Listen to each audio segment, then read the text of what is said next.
Hi, today we're gonna talk about you and your journey to create a story. This is more like a end of the game credit kind of thing, scene, I guess. And it's all about you. What I want you to give, what I want to give you. It's kind of like a guidance, a good luck, I would say.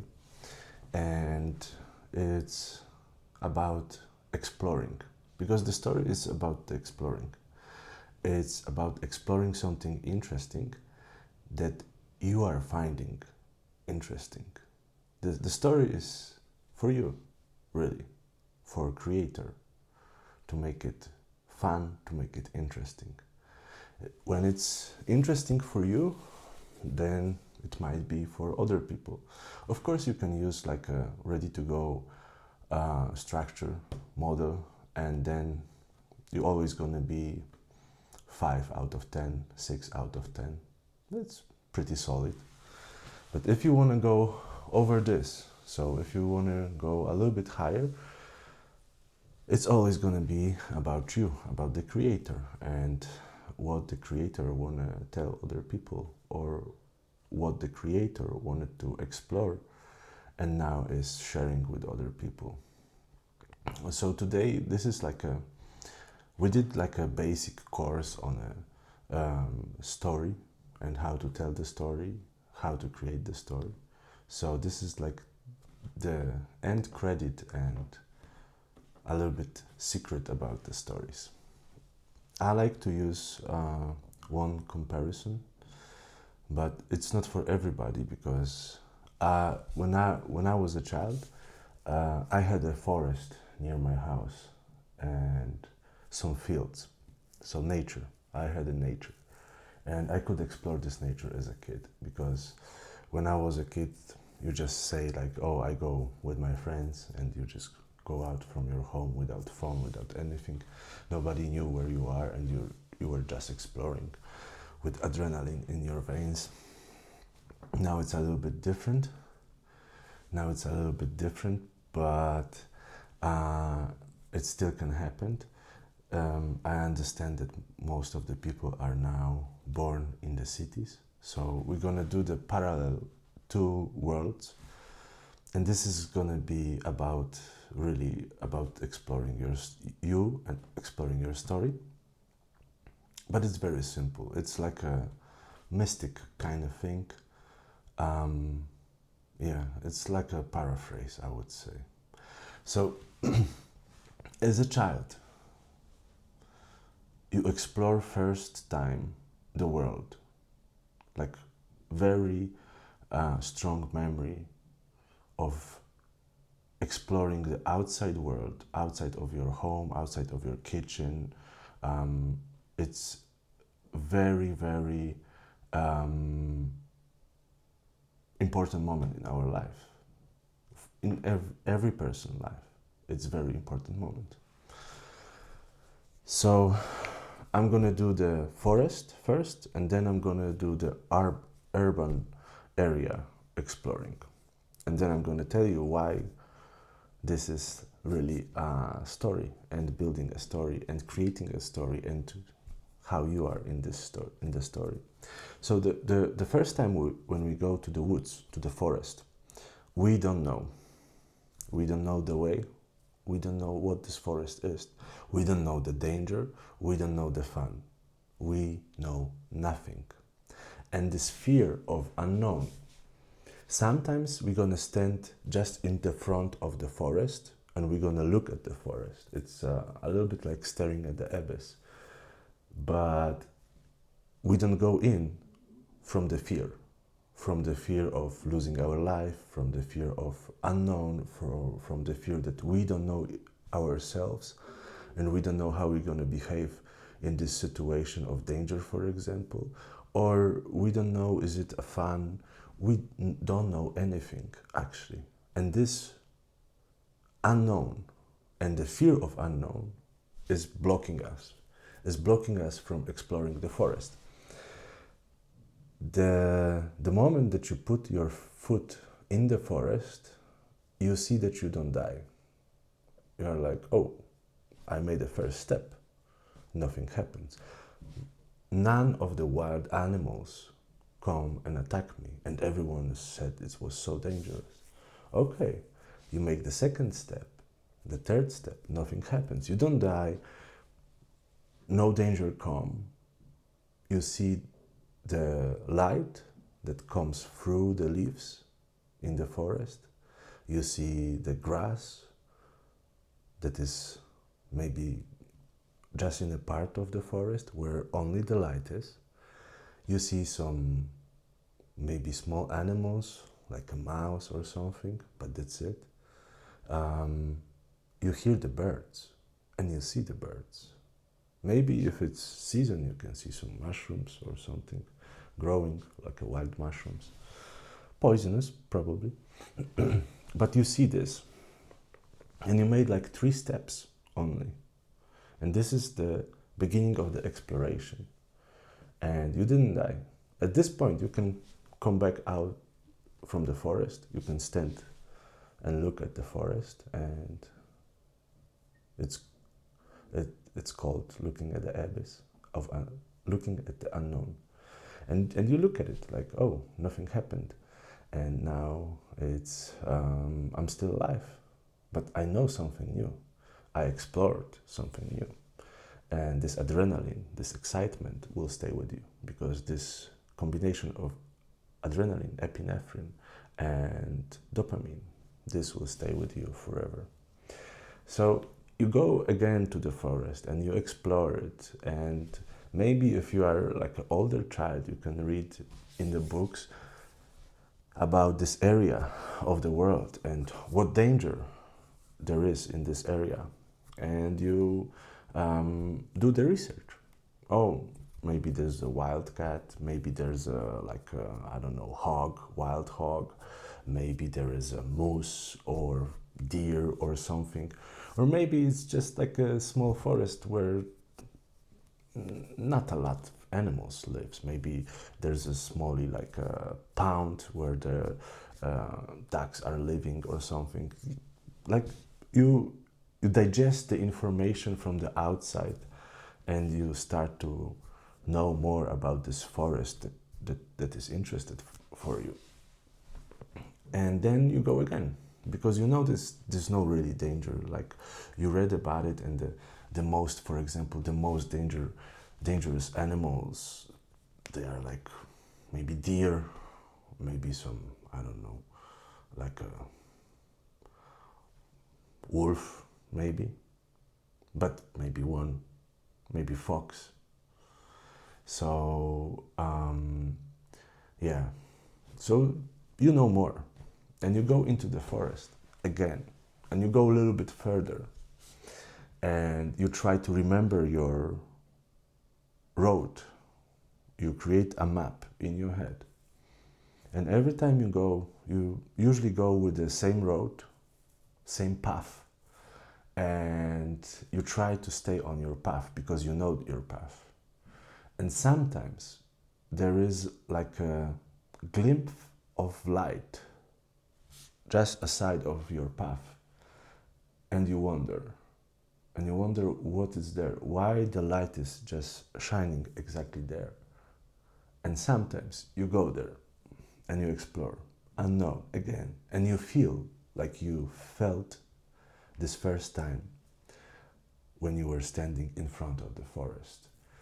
And this is like exploration, constant exploration of unknown, and constant interest of what is outside, what is around the corner, what is there where the light is shining, or what is there where the light doesn't come. It's wandering. So you wander in your forest, and sometimes you see amazing rock, and you don't know why, but this rock is big and it's cool. It has pieces of moss on it, and you like sit on it because most of the time sun is shining exactly at the stone and it's warm, and you're just like sitting there and looking around at the forest. Sometimes you can find a tree that looks like from the another world. It's big. Every other tree in the forest is small, and this tree is like big and have like a, I don't know, no leaves or something, or like a hole inside. Whatever it is, it's interesting. But the tree is like a, so those are symbols. Maybe you can see like a rare bird, for example, or hear the rare bird, but you cannot see the rare bird. This also can happen. Maybe you can see all the time the same animal that is typical, but it starts to feel like your friend. Because you see each other, you don't interact, you don't go to each other's worlds, but it's kind of parallel.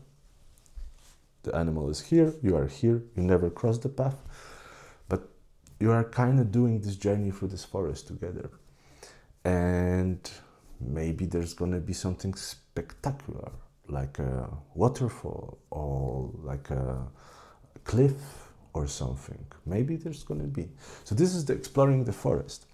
Those things that are interesting for you, this stone and the tree, the animal, those you can take to your stories. You were walking in the forest and you were just exploring the forest as a child, not as an adult, as a child. As a child doesn't know the world yet and has to build the first map of the world. And you're exploring this world and you're building your map and you're making points of this map, your favorite points. And now you can take those points and make them into a story. The rock can be good and bad. The tree can be good and bad.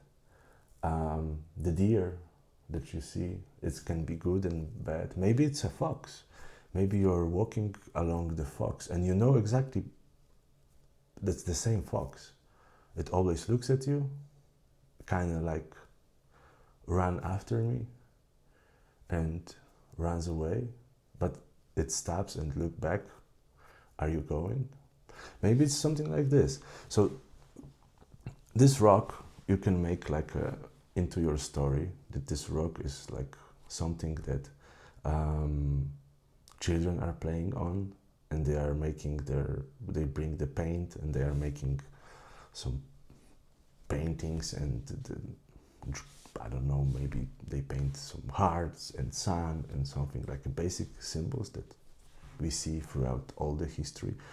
Maybe something different with the shape of the rocket. Maybe in the tree there is a family that put the swing on it and they are coming there, and you see this happy family.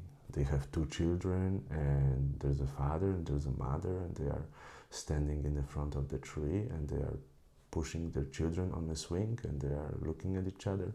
Maybe it's this. Maybe the fox, it's just like a lonely animal that is still a child and exploring the world same as you. It's just animal. Maybe the tree can be from the horror movie and it's just like a door to another dimension. Maybe the rock, it's what was left after, I don't know, like a giant or something. It's all your child imagination what things can be. And if we take this paraphrase, this mystical code of the forest, this is when you explore the story. You research information, and the research is just being around. You don't have to make extra research, it's just being around. Sometimes you can be in the coffee shop and you hear the conversation and somebody is talking about, I don't know, I broke up with this guy and yeah, it was hard because 2 girls are talking because I thought I love him, but I don't know, I want to be strong, independent woman. And you are listening and you are interested, like what they are saying. Is it really like interesting? Is it bullshit? What they are? it's kind of your rock. When we take out this mystical thing of the forest, it's your rock. You find something in the reality that is interesting for you, and this is your rock. And now from this conversation you can take something and make it something interesting, like create a story out of this. Maybe sometimes you just see the same guy that is selling you something on the corner of your city, and this is your fox. Same way, same day, but he sees you. He sells you and he sees you. He looks you in the eyes like, yeah, we are exploring this crazy adventure together. And maybe this is your fox, and you're gonna write about it. Maybe this fox is really like a magical thing, maybe mystical thing and something. Maybe a tree, it's really a building around the corner that was always pretty and shiny, full of glass, and elegant people were living there. Maybe it is. Maybe this is like your observation of reality. And yeah, you're kind of starting to explore the unknown. And the first is always fear of unknown. And the second is always like why you shouldn't do it. And the third should be your first step, always. When you told yourself why not to do it. Because this is art. This is art of knowing yourself. This is art of having fun. This is art of telling stories. And this art is with the humanity since the beginning. This is not like a new art. No, no, no, no. This is the first art that was with the human beings. When it wasn't even with the language. It was just with the gestures at the beginning. So this is the storytelling art, and stories are with the humanity for very long time, from the beginning. And so now you're exploring this, and if you know the danger that your head is telling you, now you should do the first step and see, is this danger really a thing, or it doesn't really exist, and you're just going to explore your story, your pathway. Yeah, so I wish you good luck. Create your story. You have the basic tools. I gave you the basic tools to create the story. Now you can create the story and yeah, start doing it. Share with the world, share with yourself. Good luck. Have fun. See you.